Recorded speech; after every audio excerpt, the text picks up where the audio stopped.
Hi guys, kumusta po at isang mapagpalang araw sa ating lahat. For today's video, nais ko lamang i-share sa inyo itong battery ng motor. So meron tayong battery dito na, ayan po, SY Power Motorcycle Battery. So ang size sa battery nito ay YTX5E-BS. Ayan po. So, ito ay 5 ampere hour, 12 volts, maintenance free battery. Ibig sabihin, less hassle. Hindi na kailangan na tutubigan or maglalagay ka pa ng tubig kasi ang battery na ito ay ready to use. Nakadesign sa maintenance free, disposable. At once na ma-meet ang 2 to 3 years, automatic i-dispose na ang battery na ito. Sa madaling salita, palitin na. Papalitan na ng panibagong battery. So itong battery na ito ay pinacharge lang sa akin. Ang buong akala ng may-ari, goods pa raw, kaya ipapacharge lang muna. So ngayon, ituturo ko sa inyo o tips na rin kung paano nga ba malalaman na sira na ang battery ng motor.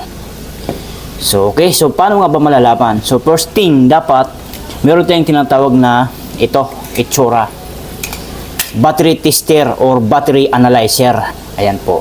Sa mga nagtatanong kung saan makakabili nito, nasa Shopee online shop lang po. Mura lang po ito, 1,000 lang kasama ng shipping fee. Tandaan nyo kapag bumili kayo, doon na po kayo sa Lancol PH. Huwag kayo kung saan-saan kasi baka mapiki kayo or hindi original lang yung mabili, baka local. Ito, original po talaga ito. So ngayon, ikakabit nyo ito dito sa kanyang positive. Dito. Yan.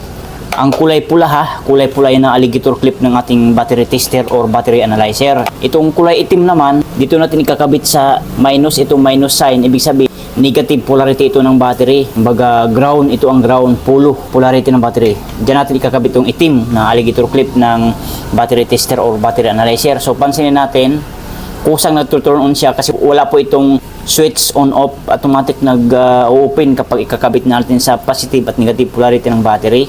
So ngayon ang kanyang voltahe, titigan ng mabuti, 12.8 or 12.81 volts ang reading sa voltahe ng battery nito. So kapag kaganyan, sasabihin natin, uy, goods pa pala ang battery ko, full charge pa kasi nasa tamang karga pa eh. Standard pa yan, 12.8 volts. Ibig sabihin, full charge po yan, goods na goods. So, pero wag ka, hindi pa tayo nagtatapos dyan. Kasi kahit mataas tong voltahe ng battery, pag once na mahina na ang tinatawag na CCA, ano po ba ibig sabihin ng CCA? Cold cranking amps or cold cranking amperes ng battery, useless din po ang pagkakaroon ng mataas ng voltahe ng battery. Kasi itong voltahe ng battery ay madaya po ito. So, palagi po natin tatandaan yan na madaya po ang voltahe ng battery. Hindi po dapat tayo tumitingin dyan. Sa CCA tayo titingin, okay? Tap lang natin okay. Battery test, regular flooded, din CCA. So, kahit i-set up lang natin siya sa 40 o 40 ampere. Then, testing natin. Ayan, testing na nga. Boom! Pansinin natin. Ang nakalagay dito ay replace. Ang kanyang CCA ay 35 CCA na lang, napakababa. SOH, ibig po sabihin ay state of health, 76% na lang.